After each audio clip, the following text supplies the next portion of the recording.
Om Shanti. Good morning. आज प्यारे बाबा के 16 दिसंबर 1993 के रिवाइज महावाक्य सुनेंगे। आज 12 फरवरी 2023 है। पूरी मुरली का सार है स्नेही बच्चों की निशानियाँ। कैसे बच्चे 3 प्रकार के स्नेही हैं और हम कौन से ग्रुप में आते हैं, आज चेक करना।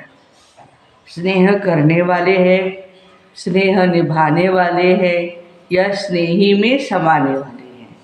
बाबा के स्नेह में समाये हुए रहते हैं, क्या करते हैं और वो कौन से बच्चे हैं, क्या किसको कौन सी लिस्ट में डाला जाए, आज बाबा पूरी मुरली में हमें समझा रहे हैं। आज चेकिंग करनी है अपने को। मुरली का टाइटल है सच्चे स्नेही बन एक बाप द्वारा सर्व संबंधों का साकार में अनुभव करो।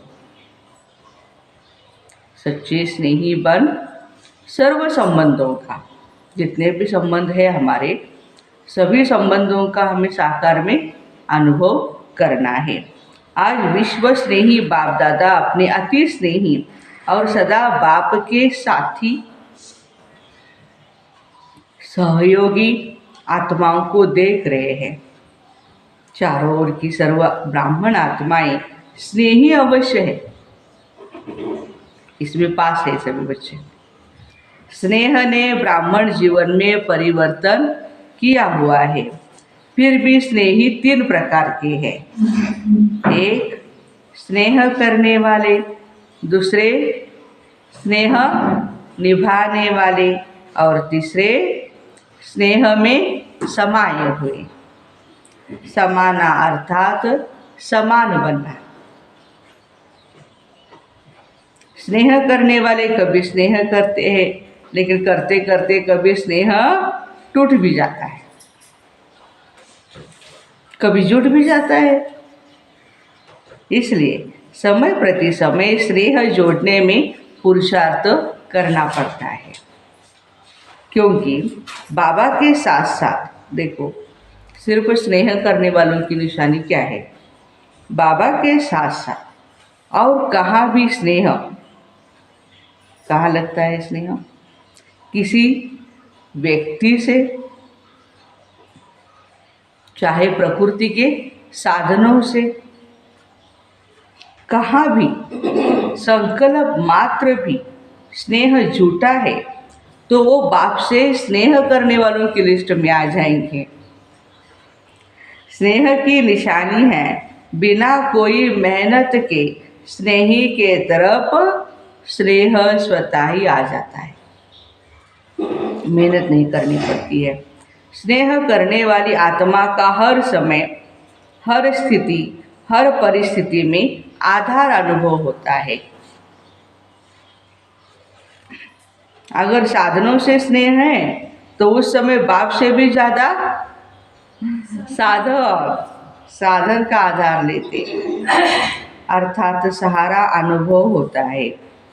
उस समय उस आत्मा के संकल्प में बाप का स्नेह याद भी आता है, सोचते भी है बाप का स्नेह सर्वश्रेष्ठ है, लेकिन यह साधन व व्यक्ति का आधार भी आवश्यक है। इसलिए दोनों तरफ स्नेह अधूरा हो जाता है। माना व्यक्ति की तरफ भी स्नेह रखते हैं और बाबा की तरफ भी स्नेह रखते हैं।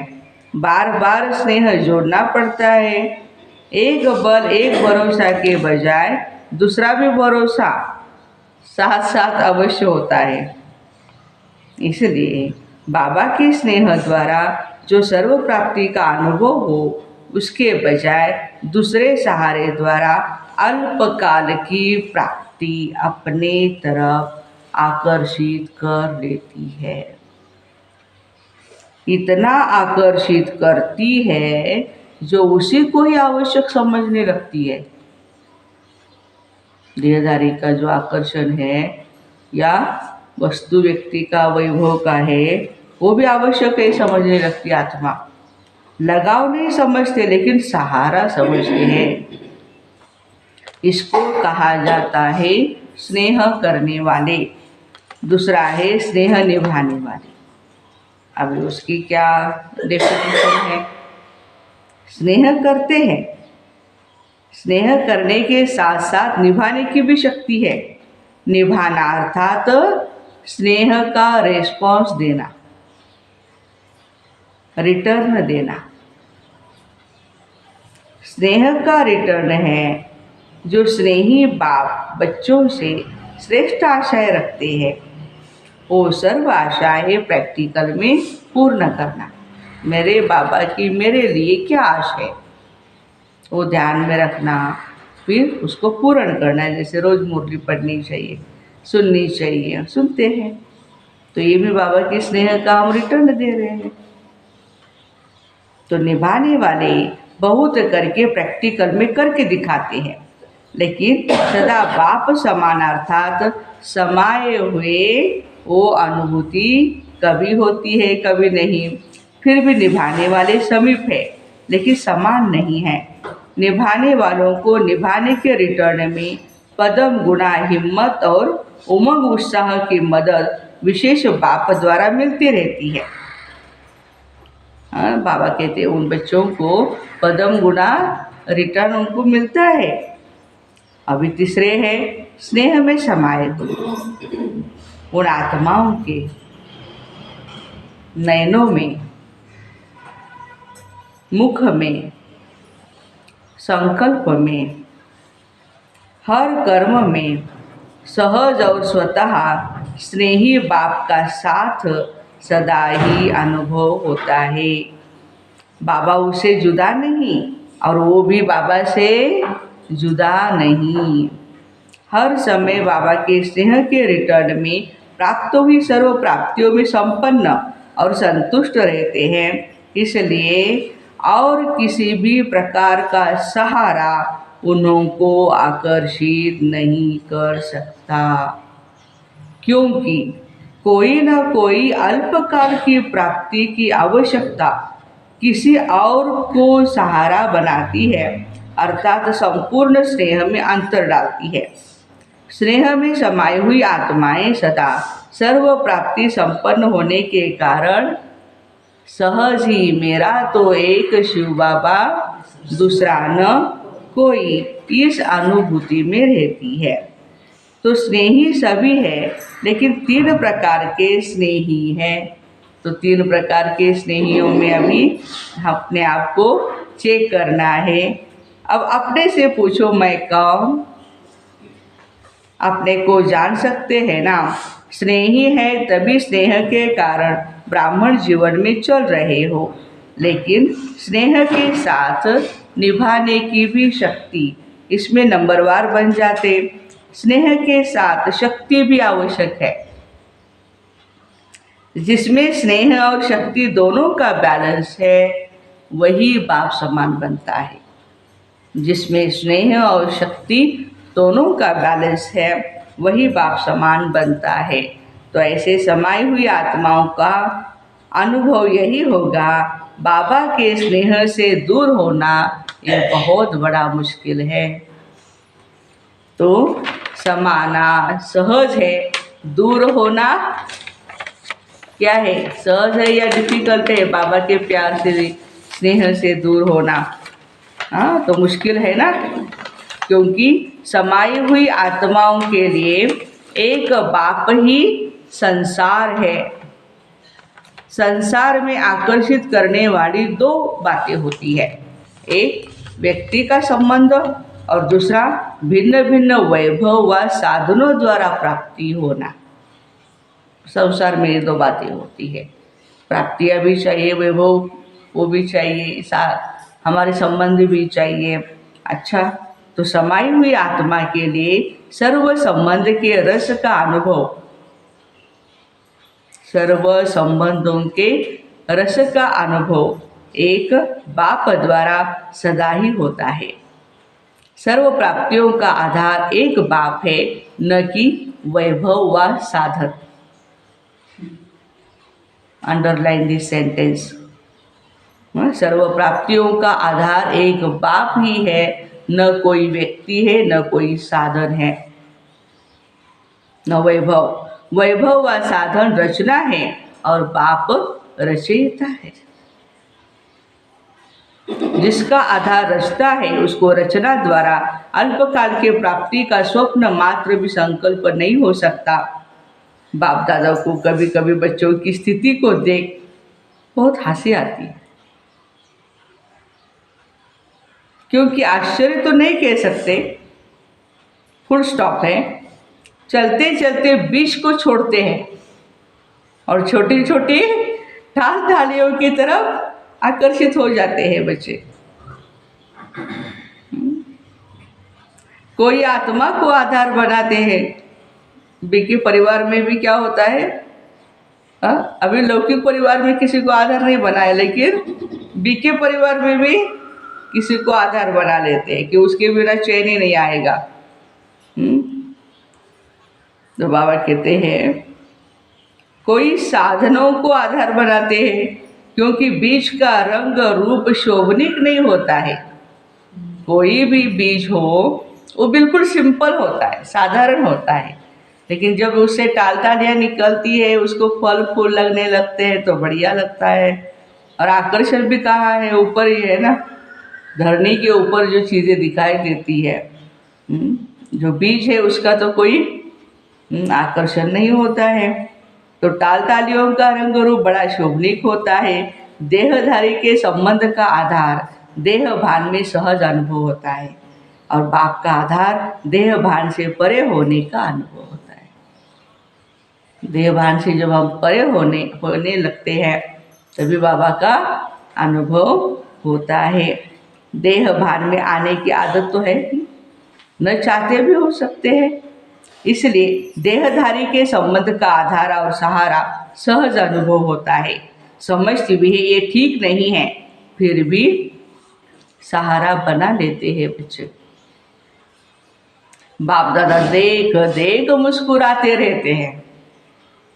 कैसे सहारा बनाया, मुझे सहारा नहीं बनाया, लेकिन व्यक्ति को सहारा बनाया, साधनों को सहारा बनाया। उस समय की स्थिति हंसाने वाली होती है। जैसे आप लोग क्लासेस में या भाषणों में एक तोते की कहानी सुनाते हो, गंगाराम गंगाराम नलके पर नहीं बैठना, बैठेगा नलके पर और क्या बोलेगा, नहीं बैठना नहीं बैठना।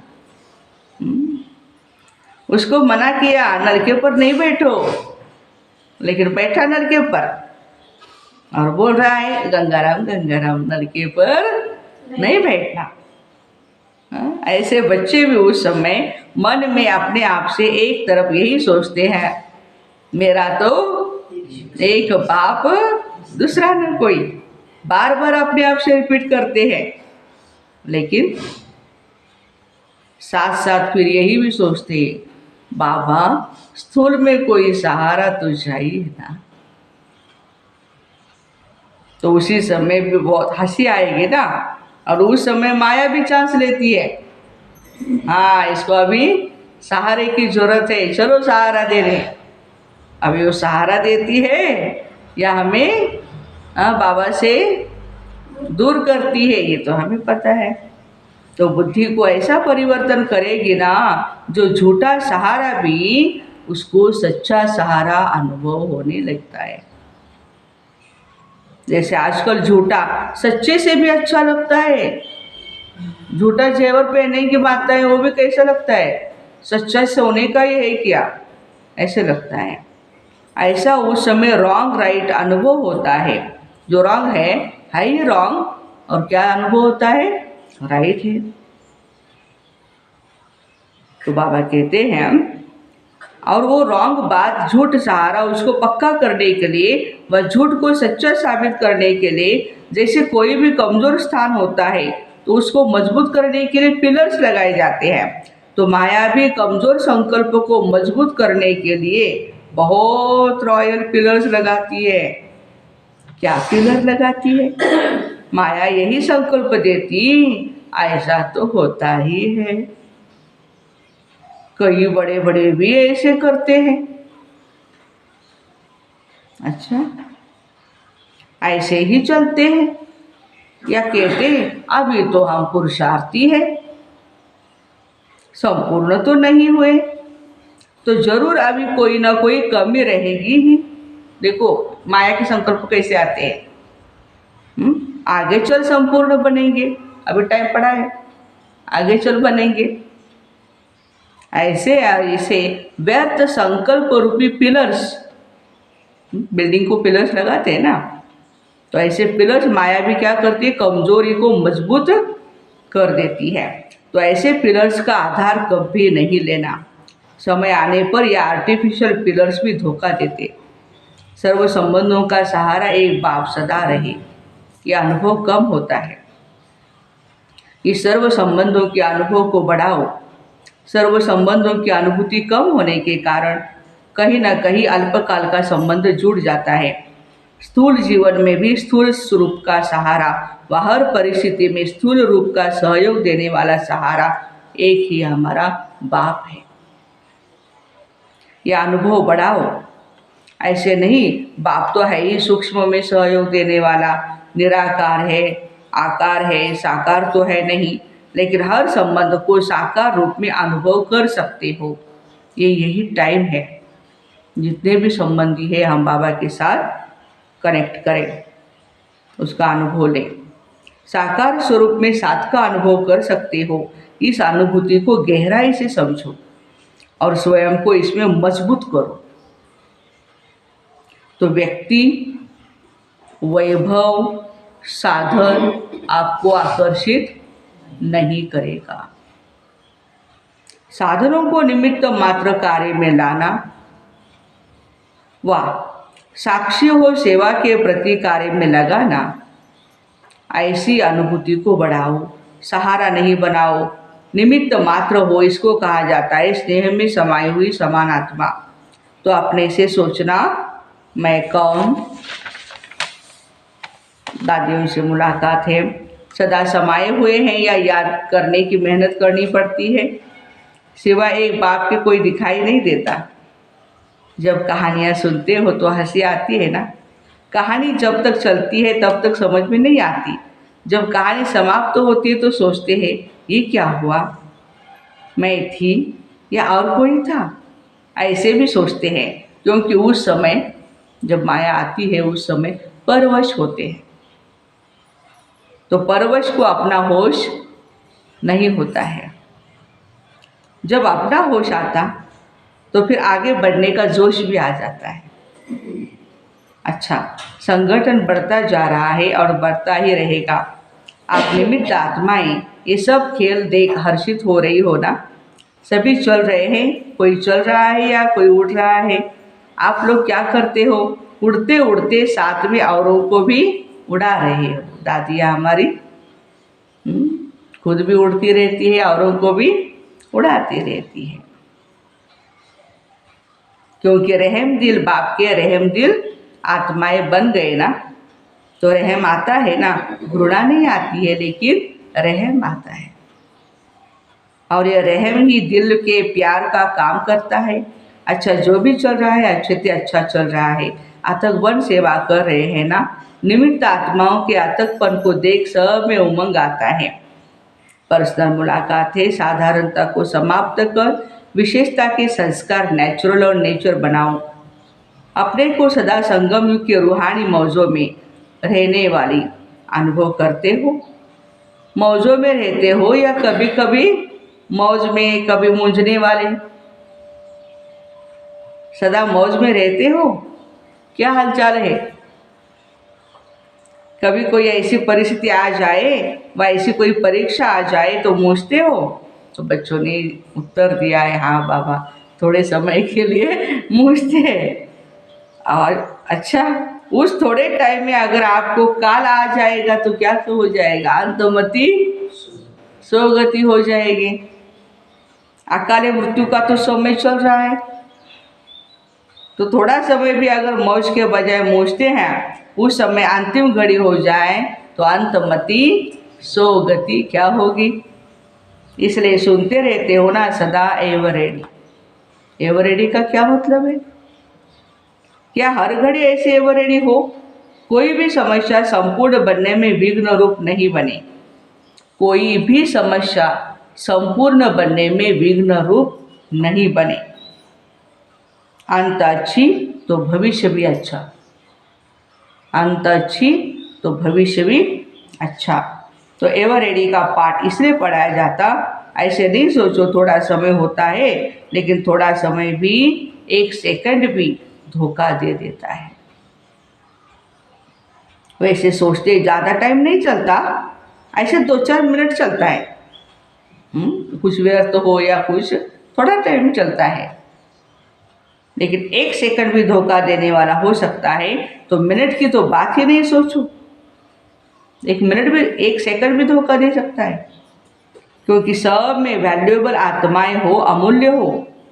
अमूल्य आत्माओं का कोई दुनिया वालों से मूल्य नहीं कर सकते।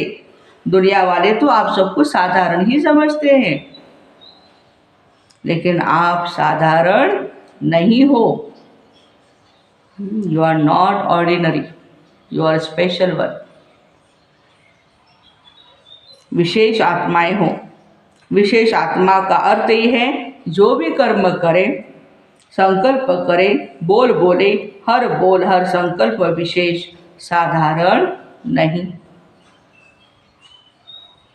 समय भी साधारण रीति से नहीं जाए, हर सेकंड हर संकल्प विशेष, इसको कहा जाता विशेष आत्मा। तो विशेष करते करते साधारण नहीं हो जाए, ये चेक करो। कई ऐसे सोचते कोई गलती नहीं की, कोई पाप कर्म नहीं किया, कोई वाणी से ऐसा उल्टा सुल्टा शब्द नहीं बोला, लेकिन भविष्य और वर्तमान श्रेष्ठ कितना बनाया। बुरा नहीं किया, लेकिन अच्छा कितना किया। सिर्फ ये नहीं चेक करो कि बुरा नहीं किया, बुरे की जगह पर अच्छे से अच्छा कितना किया, यह साधारण ही हो गया। तो ऐसे साधारण नहीं हो, श्रेष्ठता हो। नुकसान नहीं हुआ, लेकिन जमा हुआ, क्योंकि जमा का समय अभी है। अभी का जमा किया हुआ भविष्य अनेक जन्म खाते रहेंगे, तो जितना जमा होगा उतना ही खाएंगे ना, या बाबा और कुछ देंगे। हाँ, अगर कम जमा किया तो कम खाना पड़ेगा, अर्थात तो प्रारब्ध भी कम होगी। लेकिन लक्ष्य है श्रेष्ठ प्रारब्ध पाने का, या साधारण भी हो जाए तो कोई हर्जा नहीं। स्वर्ग में तो आ ही जाएंगे, दुख तो होगा नहीं। साधारण बने तो क्या हर्जा। ये भी देखो, कई कई भाई बहने ऐसे भी संकल्प करते हैं। हाँ, जो बनना है बाबा जैसे, जो पद देना हो बाबा आप दे देना। हर्जा है या चलेगा। तो चेक करो, हर सेकंड हर संकल्प विशेष। जैसे आधा कल्प के देह अभिमान का अभ्यास नेचुरल, न चाहते हुए भी चलता रहता है। देह अभिमान में आना नेचुरल हो गया ना, ऐसे देही अभिमानी अवस्था नेचुरल, नेचर हो जाए। मैं आत्मा हूँ, देही अभिमानी अवस्था। तो जो नेचर होती है ना, वो स्वतः ही अपना काम करने लगती है। कुछ बोलने की जरूरत नहीं, उसको काम करती है। सोचना नहीं पड़ता, बनाना नहीं पड़ता, करना नहीं पड़ता, लेकिन स्वतः ही हो जाता। ऐसी विशेषता के संस्कार नेचुरल बन जाए और हर एक के दिल से निकले। ऐसे नहीं कि मेरी ये नेचर ही है, मेरी नेचर यह है ही नहीं। हर एक के मुख से, मन से यही निकले, मेरी नेचर है ही विशेष आत्मा के विशेषता की। कौन सी नेचर है मेरी? हाँ, मैं विशेष आत्मा हूँ और मेरी नेचर भी विशेषता की है, साधारणता की नहीं। तो ऐसे हैं, ये मेहनत करनी पड़ती है। जो नेचर होती है ना, उसमें मेहनत नहीं होती है। किसी की नेचर रमणीक होती है तो स्वतः ही रमणीकता उसका काम करने लगती है। उसको देखते ही सब भाई बहने खुश हो जाते हैं। हाँ, कुछ बोला नहीं, कुछ करा नहीं है, लेकिन उसकी नेचर ही रमणीकता की है। उसको पता भी नहीं पड़ता है कि मैंने क्या किया। कोई कहेगा तो भी कहेंगे मैं क्या करूं, मेरी नेचर ही है। तो विशेषता की भी ऐसी नेचर हो जाए। कोई भी पूछे आपकी नेचर क्या है, तो सबके दिल से निकले हमारी नेचर है विशेषता की। साधारण कर्म की नेचर समाप्त हो गई क्योंकि मरजीवा हो गए। तो साधारणता से हम मर गए। मरजीवा का अर्थ है साधारणता से हम मर गए। विशेषता में जी रहे हैं, माना नया जन्म हो गया। तो साधारणता पास्ट जन्म की नेचर है, अभी के नहीं, क्योंकि नया जन्म ले लिया तो नए जन्म की नेचर विशेषता है। ऐसे अनुभव हो तो अभी क्या करेंगे, साधारणता की समाप्ति करेंगे ना। संकल्प में भी साधारणता न आए। माताएं मौज में रहती हो कितना? हाँ बहुत। हाँ, कितना भी कोई मुंझाने की कोशिश करे लेकिन आप मौज में रहते हो, रहो। मुंझाने वाला मुंझ जाए, अरे इतना खुश कैसे।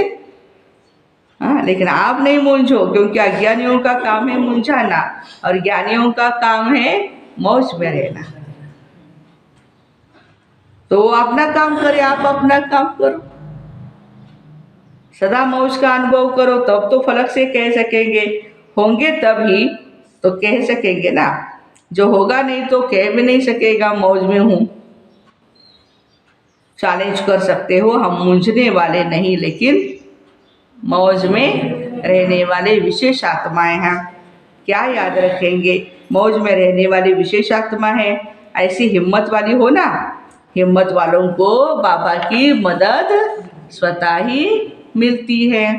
अच्छा, सदा स्नेह में समाये हुए समान आत्माओं को, सदा एक बाप से सर्व संबंध का अनुभव करने वाली आत्माओं को, सदा एक बाप को आधार मूरत सच्चा सहारा अनुभव करने वाली आत्माओं को, सदा सर्व प्राप्ति रचता पाप द्वारा अनुभव करने वाली आत्माओं को, सदा सहज स्वतः एक बल एक भरोसा अनुभव करने वाली सच्ची स्नेही आत्माओं को बाप दादा का याद प्यार और नमस्ते। हम रूहानी बच्चों की बाप दादा को याद प्यार, गुड मॉर्निंग और नमस्ते। वाह बाबा वाह, शुक्रिया बाबा शुक्रिया। वरदान है आज का, सहज विधि द्वारा विधाता को अपना बनाने वाले सर्व भाग्य के खजानों से भरपूर भव। भाग्य विधाता को अपना बनाने की विधि है बाप और दादा के साथ संबंध। कई बच्चे कहते हैं हमारा तो डायरेक्ट निराकार से कनेक्शन है, साकार ने भी तो निराकार से ही पाया, हम भी उनसे सब कुछ पा लेंगे। लेकिन यह खंडित चाबी है, सिवाय ब्रह्मा कुमार कुमारी बनने के भाग्य नहीं बन सकता। साकार के बिना सर्वभाग्य के भंडारे का मालिक भी बन नहीं सकते, क्योंकि भाग्य विधाता भाग्य बांटते ही है ब्रह्मा द्वारा। तो इस नशे में नहीं रहना कि हम डायरेक्ट शिव बाबा से लेंगे, ब्रह्मा बाबा से हमारा क्या कनेक्शन है, नहीं। तो विधि को जानकर सर्व भाग्य के खजानों से भरपूर बनो। स्लोगन है, स्वयं से सेवा से सर्व से संतुष्टता का सर्टिफिकेट लो, तब सिद्धि स्वरूप बन जाएंगे। तो ऐसे सहज विधि द्वारा विधाता को अपना बनाने वाले सर्व भाग्य के खजानों से भरपूर भाई बहनों को Om Shanti. Have a nice day, happy Sunday.